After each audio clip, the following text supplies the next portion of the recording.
Welcome to this predicted paper from onmaths. This paper represents the best guess for the upcoming exams. Please use this paper in addition to your other revision. You can complete a unique version of this paper by going to our onmaths site.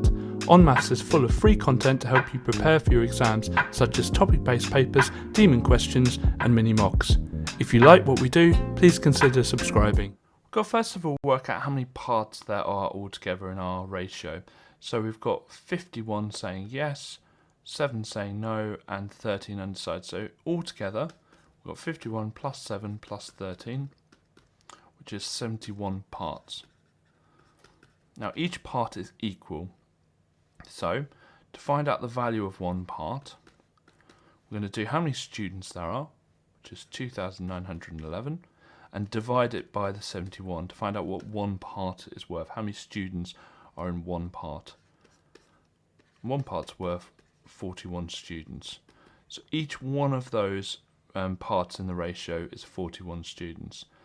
Now yes, because it goes yes, no, undecided, yes will be the 51 there.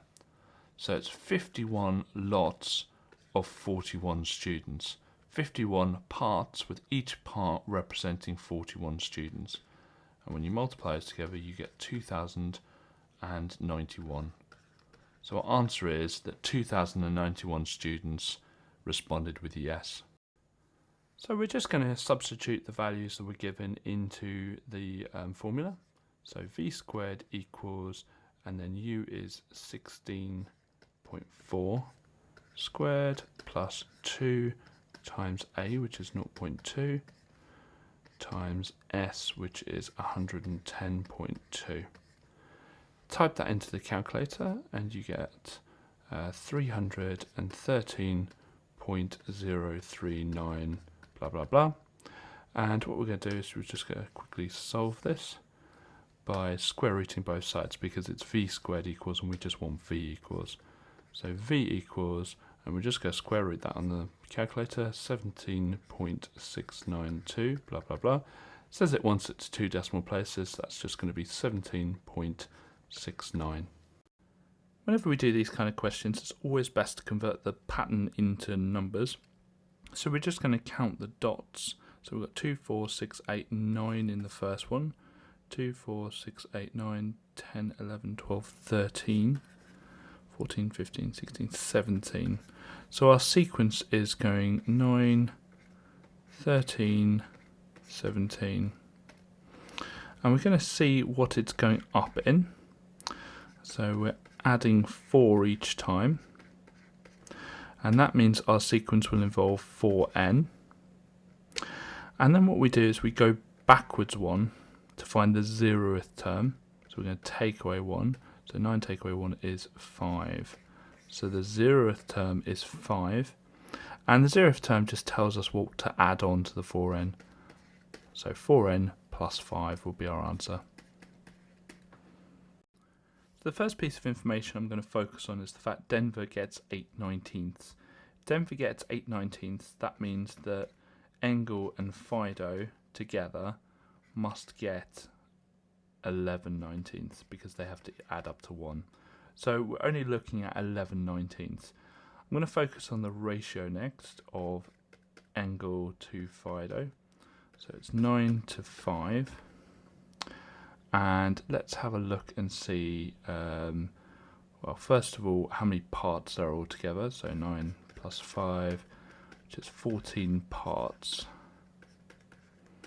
So there are 14 parts in total, and the share that they get is 11/19. So what I'm going to do is to find out what fraction one of those parts is worth by dividing 11/19 by 14. So each part is worth, and I'm just going to keep this into my calculator, 0.041 blah blah blah. And we're asked to find Fido's share. Well, Fido has 5 parts. So Fido has 5 parts, each of them worth 0.041 blah blah blah. I've kept it in my calculator to keep the accuracy. And when I do that, I get 0.206 blah blah blah. Now we're asked to work it out as a percent, so I'm just going to times that by 100. So we have 20.676 blah blah blah percent, and it wants it rounded to the nearest percent, so that would be 20%. Oh, actually it would be 21%, because this would round it up, so 21%. So we know that the equation of all linear graphs, which we have here, is going to follow the y equals mx plus c. And we need to find out what the m and the c are. So we're going to first of all work out what the gradient is. So that's going to be m. And the gradient is the change in y over change in x. And a different way we can write that is y2, so the y coordinate of the second coordinate, the y component in the second coordinate, take away y1, over x2, take away x1. And so y2 is going to be the y coordinate of the second component, which is there. That's going to be 40, take away y1, which is going to be 31. And then that's going to be over then the x component, so 24, take away 18, which is the x component for the first equation. So it's going to be 9 over 6, which is going to be 3 over 2, because just simple cancelling. So we know that m is 3 over 2, so we can actually just write out that that's going to be 3 over 2x, but we still don't know what the y-intercept is. So what we can do is have a look at the first coordinate, and for the first coordinate we've got an x and y coordinate, so we know what x and y are. So what I'm going to do is just write out the equation I've just written out, but instead of writing y I'm going to write in 31, instead of writing x I'm going to substitute in the 18. So it's going to be 31 equals 3 over 2 times, and the x component was 18 for our first coordinate, and then we've got the plus c. And so all we need to do now is solve it. So there's going to be quite a few components here. We're going to do 3/2 of 18 first of all. So 3 over 2 times 18, well that's going to be 27. And then we're going to subtract 27 both sides. And when we do that, we get the fact that c equals 4. Now if we know what c equals 4, we can then substitute that into what we know. So it's 3 over 2x, and we know that c is 4, so it's going to be plus 4. Let's write that in our answer. So 3 over 2, it could be 3x over 2. You could put the x into the fraction, and then plus 4. So the only way of answering this question is to work out what these are as ordinary numbers. And so 7 times 10 to the power of 7 would be 7, 1, 2, 3, 4, 5, 6, 7. And 9 times 10 to the power of 4 would be 90,000. So that would be 9, 0, 0, 0, 0. And so we're just subtracting them like that. And so we'll get 6, 9, 9, 1, 0, 0, 0, 0. And obviously if this is on the calculator paper, just type it into your calculator. There are no tricks here. You can't do anything with the 7 and the 9. You're not subtracting powers or anything. You're just literally typing in what it says. And there's a button on the calculator like that that you will need to use. So if you don't know what that is, ask your teacher or ask someone to help you out with that. There's a lot going on with this question, so I'm going to start off just having a look at the total amount of money. So I'm going to do this in pence, so 2,115 pence. And if each merit point is worth 3 pence, then we can work out the amount of merit points by doing 2,115 divided by 3. So that gives us 705. So there's 705 merit points. Next, have a look at the question here, this part here, where it says James has X merit points. Sarah has 4 times as many points as James, so she's going to have 4x. Robert has 69 fewer merit points than James, so he's going to have x minus 69. And we know that that equals 705 because we've just worked that out.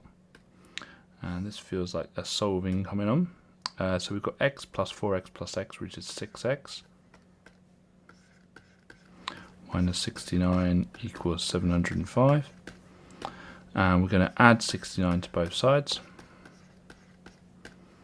So we've got 6x equals 774. Then we're going to divide 6 both sides. And so we've got x equals 129. So x equals 129. That means James has 129. Sarah has 4 times more, so she will have 516. And Robert has 69 fewer, so we're going to take 69 away from that, and that will equal 60. There's an awful lot going on in this question. Whenever there's an awful lot going on, it's always best to draw a diagram. So we're going to start off at Chelton, which is a C. Then we go to Bolko, that's where we're going. And we go through Devley on the way, so we'll do D there. Distance from Chelton to Devley is 34 miles. Distance from Devley to Bovlow is 16 miles. So I'm just reading through the question, adding it to my diagram. David leaves Chelton at 9 o'clock. He drives from Chelton to Devley an average speed of 68 miles per hour. And what speed does David travel between Devley and Bolko to arrive at 9:45? So the whole duration of this, the whole thing needs to be 45 minutes or 0.75 hours. And the entire distance is 34 plus 16, so that would be 50 miles. Okay, now having a look at this, we need to find out what time David was at Devley. So we're going to use our speed distance time triangle. So speed equals distance over time, and we're covering up the time because that's the one we want. So it's going to be time equals distance, which is 34, over speed, which is 68. So we're going to do 34 divided by 68, which is 0.5. So it would be 0.5 hours. So that would be half an hour. So we will be at Devley at 9:30. So that means we've got 15 minutes left. Okay, so we've got 15 minutes to travel the 16 miles. So this time we're looking for the speed. Okay, so it would be speed equals the distance, which is 16 miles, over time, which is 15 minutes, but we need that in hours, so that would be 0.25 hours. And so what we can do here is times top 1 by 4 to get rid of the fraction. So it becomes 64 over 1, or just 64 miles per hour. So our answer is 64 miles per hour. To find the mean, we need to work out the sum of the numbers, basically what they add up to. And what we then do is divide that by the amount of numbers.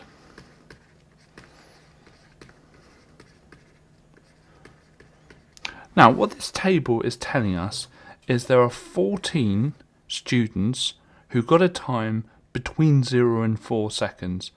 Now, it's absolutely impossible to work out what time those students got with the information in this table.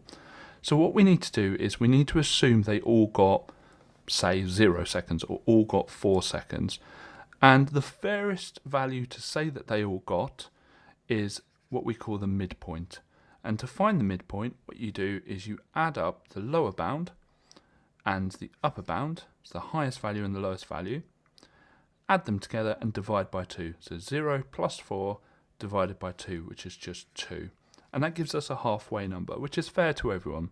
So the students roughly probably got 1s, 2s and 3s, and maybe a few 4s maybe. And the average of that is going to be 2, so that's fair for everyone.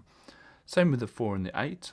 Halfway between 4 and 8 is 6. And you can add them together, 12 divided by 2, which is 6. Go down, finding the midpoints. And we're just going to assume the students all scored the same amount, all got the same time. Then we're going to do our FS column. Okay, and so we're assuming that 14 students got a time of 2 seconds. So when you times those together, you get 28. And we're just going to times all of these together.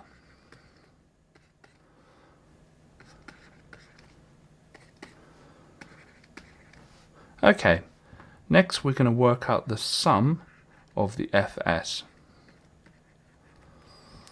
And to work that out, we just add all of these up together. So we're going to do 28 plus 36 plus 30 plus 126 plus 36.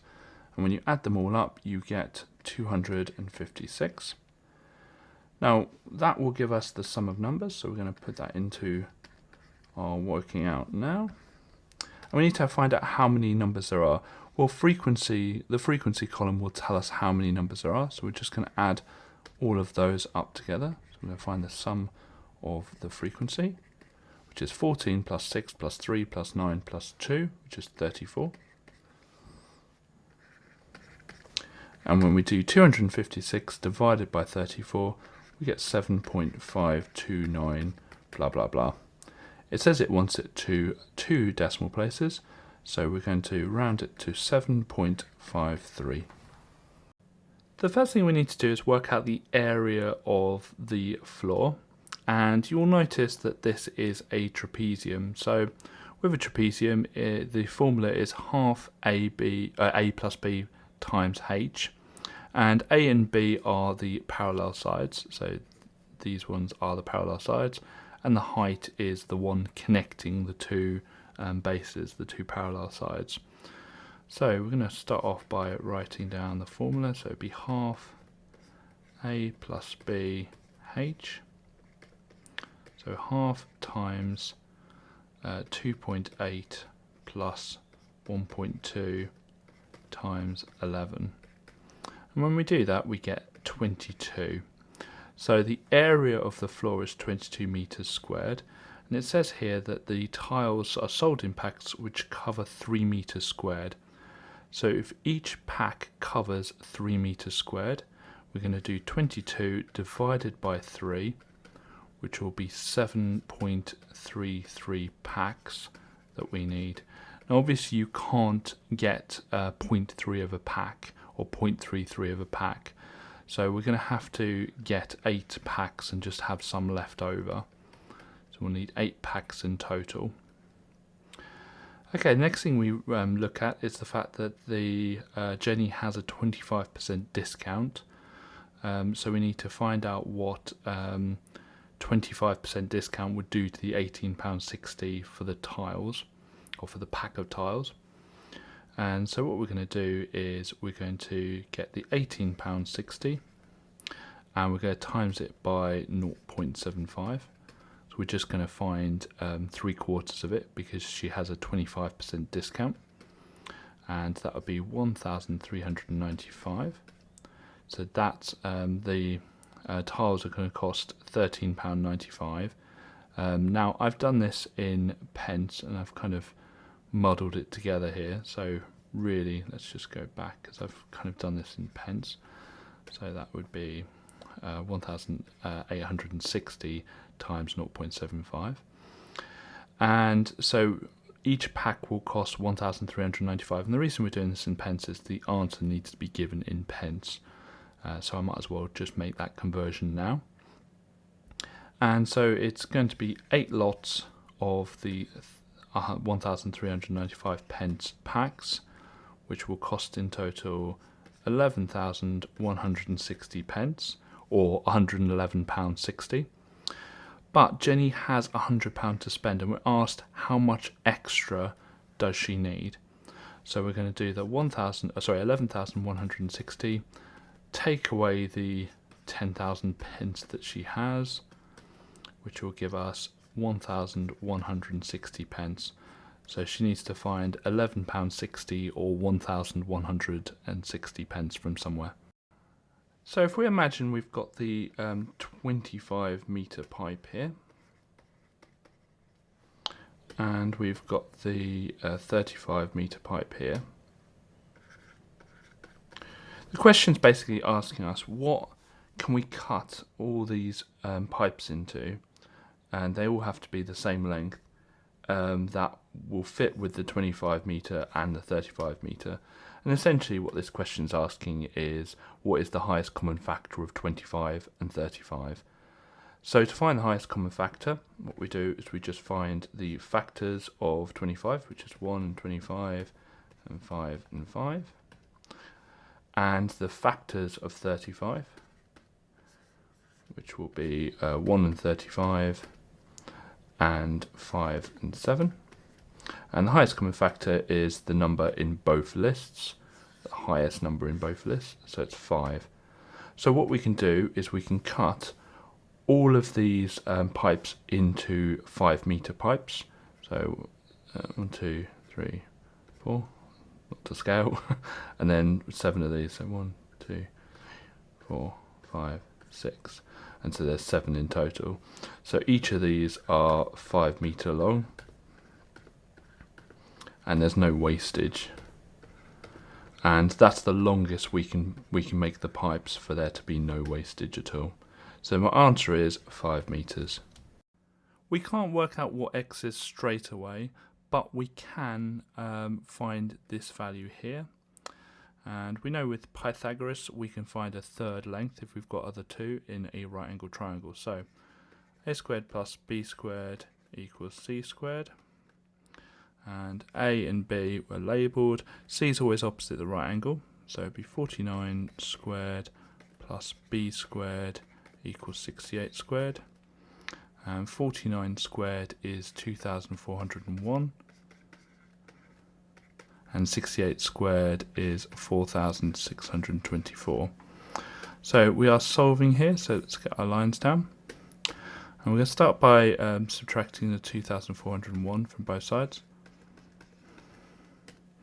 So we've got b squared equals 2,223. Then we're going to square root both sides, and we've got b equal to 47.148, blah blah blah. Okay, we're now looking at the second diagram, and this time we're going to have A, we've got our B, and we're going to call x the C. So it'd be a squared plus b squared equals c squared, but this time a is 39. B we are given as 47.148, we've just worked that out, and we're looking for c. In fact, we can call it x now. Okay, so we need to square that. So we do 39 squared plus 47.148 squared, and that will be 3,744 equal to x squared, and we'll just get our lines in because we need to square root both sides, and we get 61.188 blah blah blah is equal to x. It says it wants its two decimal places, so that will be 61.19. So you can see here that the triangle has changed size. So the transformation we're looking at is an enlargement. And we need to find out how much it's changed by, so what the scale factor is.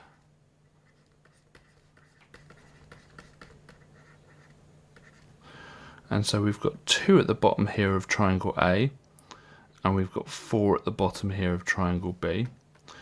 And so we are going to times the 2 by 2 to get to 4, so the scale factor is going to be 2. And last thing we need is the center of enlargement. And to do this, we're just going to connect all of the vertices, all the corners of the triangle with straight lines. And get it as precise as possible. And we've got the bottom left corners as well. And these are just going to be straight lines, aren't they? And we've got the bottom right ones as well, which will just be a straight line going the other way, if I get it perfect. There we go. And so where's the point they all cross? Well, they all cross at this coordinate here, and that is going to be our centre enlargement. So the centre enlargement is going to be at 3 minus 4. When translating, we translate with vectors, and the top number in a vector tells us how far right, and the bottom number tells us how far up we go. And to translate a shape, you always pick a point. Now I always pick the top leftmost point, so I'm going to pick this one. And looking at the vector, it says we're going to go 2 to the right. So we do 2 jumps to the right, 1, 2. Now looking at the bottom, because it's minus 4, instead of going up 4, we're going to go down 4. So it would be 1, 2, 3, 4. So our new coordinate for the top will be here. And the next thing we need to do is draw in the shape. So that's the top left part of the shape. And so I'm going to draw in the shape, and it's 4 across. So it should go here. And draw in the shape in there. Make sure that you know that that coordinate is the top left part of our shape. And it says to label it B. So the symbol here basically means and the way I remember it is if you draw that symbol and just put a line through it, you can make the word and. So we're looking at the probability of getting something that is in A and C. So the only ones that are in A and C are this 8 and this 9 here. So we're going to just add the 8 and the 9 together, which give us 17. Now we need to then work out how many numbers there are in total, so that's all of them. So 4 plus 8 plus 9 plus 5 plus 8 plus 3 plus 11 plus 6. So we need the total, which is 54. And then we get the 17, and we put that over the amount in total, so over 54. So we're going to first of all convert the 11 litres into millilitres. So we're going to do 11 times 1,000, which would be 11,000. Okay, so we're going to just draw a line, like a number line. And we're going to have the 11,000 in the middle. Now, what would be the next one down if we're looking at to the nearest 10 mil? So we're going to add a 10 mil on, which will be 11,010, and we're going to take the 10 mil away. So 11,000 take away 10 mil will be 10, 990. Now when we're looking at limits, with the upper and lower part of it, we are looking at halfway points. So halfway here and halfway here. So this halfway point will be 10,995, and the next one will be 11,005, and that's the halfway points. And so that is going to be our upper and lower bound. And we just need to say that V can be anything above the 10,995 and including that, and it can be anything below 11,005, but it can't include that, because if it was 11,005, it would have rounded up to 11,010. There are two shapes we need to find the volume of. There's this cylinder here and this hemisphere here. So we might as well start with this cylinder. And the formula for the volume is pi times r squared times height. So it's The radius is 9, so 9 squared times the height, which is 30. And when we work that out, we get 7,634.070, blah, blah, blah. Next is the hemisphere.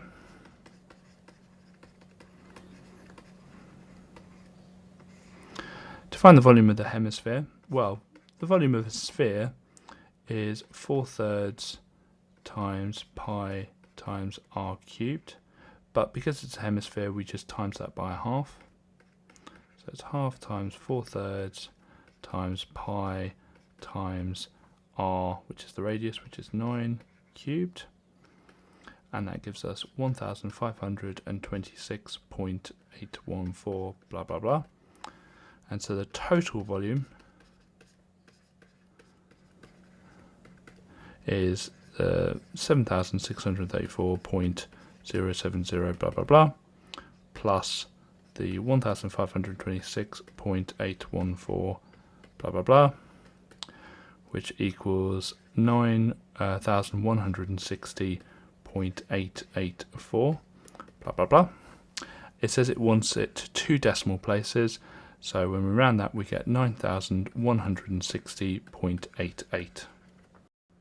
With this question, you've just got to know what the different functions look like. So with C and D, we've got quadratic functions. One's a positive quadratic, which is a U shape. One's a negative quadratic, which is a kind of upside down U shape or an N shape. And here we don't have that, so we can get rid of those in our thoughts straight away. A is a positive cubic, which goes up, then down, then up again. And B is a negative cubic, which goes down, up, and then down again. So this one here goes up, down, up again. That's going to be a positive cubic. So our answer is A. Whenever we're asked to compare two box plots or two cumulative frequency graphs or a cumulative frequency graph and a box plot, you're always going to be comparing two things. You're going to be comparing the median and the interquartile range. Now if we do a little table, like a good table, and we've got male and female, and we're going to work out the median, which is the first thing we have to compare, and the interquartile range. And it can actually just be the normal range. We don't need to pick the interquartile range. So the median for male is this line here, this bit here. And if you look down, that is 22. And for females, it's this one here. If you look down, that's 18. And we just go write a sentence. So you say something like the median is higher for males, brackets 22, always show your values, than for females, brackets 18. Okay, easy. Next we're going to do interquartile range. Interquartile range is slightly harder because you need to do the distance between the upper quartile, which is this line here, and the lower quartile, which is this line here. And so that would be 24 take away 19, which would be 5. And for the females, it would be 28, which is this one here, take away 16, which is this one here, and that would give you the answer of 12. So the next sentence we say is the interquartile range. They don't mind you writing IQR, that's absolutely fine. Is, now you can say lower for males or higher for females. I'm going to say lower for males, brackets 5, than for females, bracket 12. Now, the median is basically on average the males are higher. Okay, so it's just an average, says on average they're higher. The interquartile range is an interesting one. Anything to do with range is about consistency. So it's actually quite good in many instances to have a lower interquartile range because it just shows you're more consistent. So you say the sentence could be that the males are more consistent because the interquartile range is lower. Generally speaking, the higher the median, the better. The lower the interquartile range, the better. apart from if you're talking about things that like the time it took you for a race, you kind of want the median to be lower. Still, you want the interquartile range to be lower because you want to be consistent. We're first of all going to find the multiplier for this question. So we start off with 100%. It's a compound interest of 7.2%, so we can add 7.2% on, and that will give us 107.2%. Convert that to a decimal or a multiplier by dividing it by 100. That would be 1.072. So that's our multiplier there. Okay, so we know that every time we times something by 1.072, it's going to increase by 7.2%. So we're going to just make up a number. So let's say £100. It doesn't actually matter which number you pick. And what I'm going to do is I'm going to type in £100 into my calculator. And then I'm going to type the equals button. I'm just going to press the equals button, okay, which sounds a bit weird, but I'm going to type in 100 into the calculator, press equals. Then what I'm going to do is I'm going to times the answer, so I'm going to press the ANS button, times 1.072. Okay, so I'm going to talk you through that again. So we're going to put the 100 into our calculator, then press the equals button, and then type in answer times 1.072. Now, every time we then press the equals button, we're going to increase the number by 7.2%. So we press it once and we get 107.2. Press it again, 114.9. Again, 123.1, etc., etc. And you keep going. Now, we're looking to see when the money is doubled. So we're counting how many times we've got to press the equals button until it doubles the money. So after 9 years, after 9 presses of the equals button, we get 186.9, and then press it again and we get 200.4. So it's going to be 10 years to double the money. So sometimes it's easier just to do a quick diagram to see what's going on. So I'm going to say that the house is here and the shop is here. And so this person is walking to the shop and then they walk back from the shop, but they don't walk as much. And we're looking to see the maximum distance the person is from their house. So we're looking to maximize this distance here. So we want this distance to be the biggest it can be. So we can see that we want to maximize this distance here, so that the shop is a long way away. And we want to minimize this distance here because we don't want them to have made that much distance towards their house, because we want to maximize that distance. So we're going to find the maximum for the 3,750. So it's to the nearest 10. And a trick you can do to find out what the upper bound is going to be is just half the accuracy. So 10 meters to the nearest 10, half of that would be 5. And then just add that on. So that's going to be 3, 6, 5, 5. That's the upper limit. We want to minimize this distance, which is 120. So the accuracy is still 10 because it says both measurements are to the nearest 10 meters. So we're going to halve that accuracy. 10 would be 5. And this time we're going to take it away. So 120 take away 5 would be 115. Okay, so to find the maximum distance the person is from their house, we're just going to do 3,655 take away 115, which will equal 3,540. We're going to first of all multiply the coefficient of the x squared, which is 6, with the number on its own at the end, which is minus 5, and that will give us minus 30. And the special thing about this number is we're looking for two numbers that times together to make that number, and we're looking for two numbers that add together to make the coefficient of the x, which would be 13. Now, to make a product that's negative, we know that they're going to have to be different signs. So one will be positive, the other will be negative. And we can do this in our head, or we can write out the factors. So I can just quickly write out the factors of minus 30. So it would be minus 1 and 30, minus 2 and 15, minus 3 and 10, minus 5 and 6. And then the same thing, just the other way around. So 1 and minus 30, 2 and minus 15, 3 and minus 10, and 5 and minus 6. And we're looking for the pair of numbers that add together to make 13. So just looking down the list, this one here will make 13, won't it? Because minus 2 plus 15, or 15 take away 2, is 13. So the two numbers we're looking for are plus 15 and minus 2. I'm going to rewrite the question now, but instead of the plus 13x, we're going to split it up into the plus 15 and minus 2, or the other way around. So we could do 6x squared minus 2x plus 15x minus 5.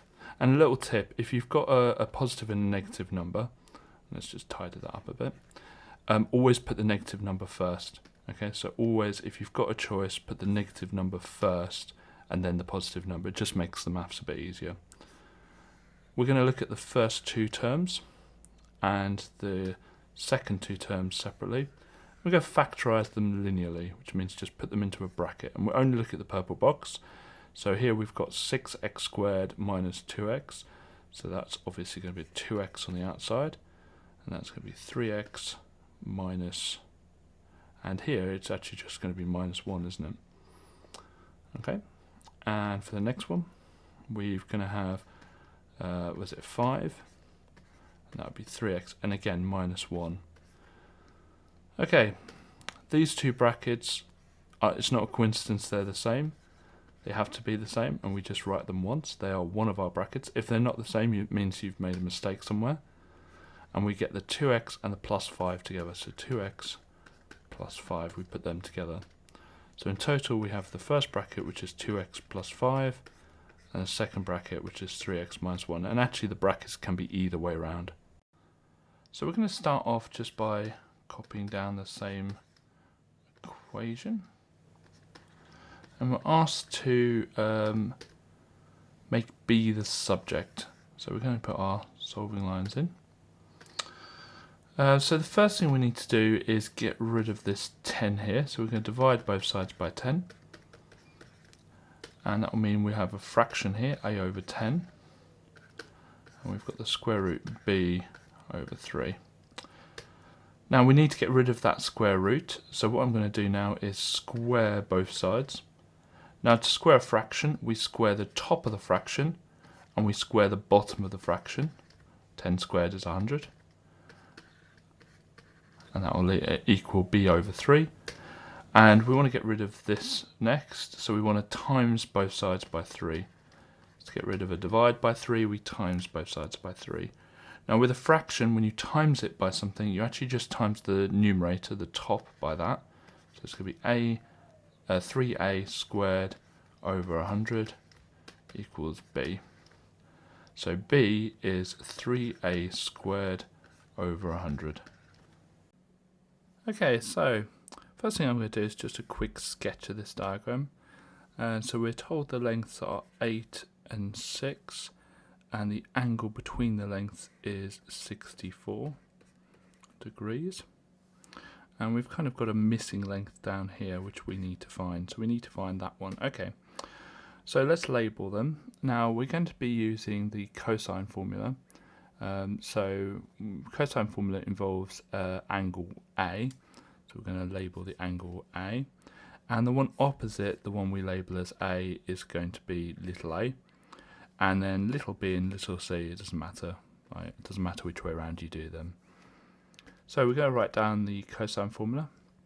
So it's a squared equals b squared plus c squared minus 2bc cos a. and so that would be x squared equals, and that will be 8 squared plus 6 squared minus 2 times 8 times 6 times cos 64, and that will be x squared equals 57.916 blah blah blah, and we just need to solve this, and we can solve it by just square rooting both sides. So it would be x equals 7.61000 blah blah blah. Okay, we're asked for the perimeter, and so we need to do 8 plus 6 plus that 7.610 blah blah blah. I've still got on my calculator, and that equals 21.610 blah blah blah. It says it wants its 2 decimal places, so it will be 21.61. We're going to start by creating a table of frequencies from this histogram. And so we are going to need our times, first of all, then our frequencies, and then we can add a midpoint and an fx column as well, which we'll need for later. So our times,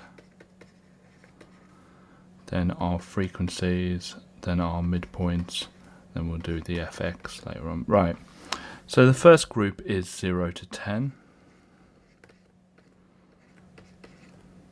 And to find the frequency, well, I might as well just show this. So the frequency density is proportional to the frequency over class width. The class width here is 10, and the frequency density is 1.2, so 10 times 1.2 will be 12. And then the next group is up to 30, so we're doing 20 times 3.2, which will be 64. And then the final one will be 30 to 50. So again, we're doing 20 times 0.8, which will be 16. Okay, so we've got our table from the histogram, and we're asked to find the mean. So hence us doing the midpoint, etc. So the midpoint is 5, 20, and 40. And then the fx, we just times these together, and that would be 60, 1280, and 640. Now, something I said earlier is that the frequency density is proportional to the frequency divided by class width. It does tell us there are 92 people, and if you do the sum of the frequencies, you do get 92. So we know that it's a one-to-one relationship. Okay, so let's do the sum of the fx by adding up these numbers here, and you get 1980. So to find the mean, we do the sum of fx over the frequency, sum of the frequencies, and that will give us 21.521 blah blah blah, and 2 decimal places, which is what the question asks for. It's 21.52. To answer this question, we're going to do something a bit weird on the calculator, and this is a method you might not know, but it's the quickest method for answering this question. And what iteration basically is it's feeding the previous solution into the iterative formula to get the next solution, and you keep going, and it will get closer and closer to an answer, and then we write down that answer. But on our calculator, what we're going to do is just press the button 1 and then equals. Now what that will do is it will store the 1 that we have here in our calculator. Then we're going to type in the cube root button, and the 1 will disappear. That's not a problem, because the next thing we're going to press is answer plus 10. So on your calculator it should look like this: the cube root, and then answer plus 10. When we press the equals button, what will happen is it will work out what the next number is in our iteration.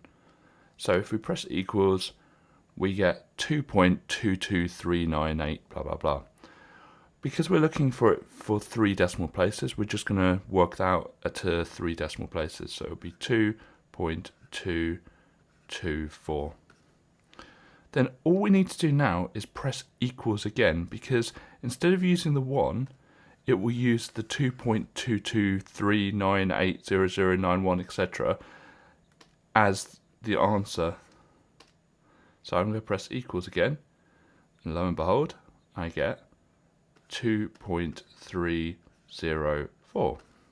Press equals again, 2.309 equals again, 2.309. Now, when you get the same answer twice, you can stop. That is our answer. So our solution is 2.309 to 3 decimal places. I'm going to first of all just focus on this rectangle here. And we know that to find the area of a rectangle, you multiply the two lengths. And when you've multiplied them for this rectangle, we get 697. But let's write down what A is equal to. And A will be equal to the area, which is 697, divided by the length at the top, which is x plus 30. Now let's focus on the other square, or the other rectangle. And this time we have A equal to the area of it, which is 1870, divided by the 10x. Now, because both of these are equal to A, we can actually just get both of these fractions equal to each other.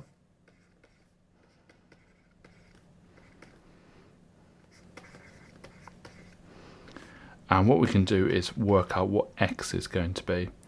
So first thing I'm going to do is I'm going to put my lines in, because we are looking to solve. This is probably going to take a while. And I'm going to times both sides by the x plus 30, so I can get rid of the denominator on the left hand side. And so this will just be 697 on the left hand side, because that gets rid of the denominator. And it will be 1870 times x plus 30, and then all of that over 10x. Same thing again, but I'm going to get rid of the denominator on the right hand side, so I'm going to times both sides by 10x. So we've got 697 times 10, which would be 6,970x, because it's 10x. And it won't actually do anything to the right hand side, but I am going to expand the top, the numerator. It just gets rid of the denominator. So let's expand while I'm here. So that would be 1870x plus, was it 56,100? I believe that's right. Yep. Okay, so now we've got x's on both sides. So we look and see which one is the smaller amount of x, which is the 1870, and we're going to take that away from both sides. So take away 1870x from both sides, and that will leave 5100x on the left hand side, and then obviously we've got the 56,100 on the right hand side. And we want to get rid of the 5,100, so we're just going to divide both sides by 5,100.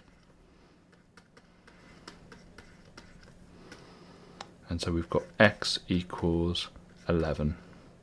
So now we know x is 11, we can pick one of the equations that we had at the start, and I'm just going to pick the first one, and we can just feed in the value of x.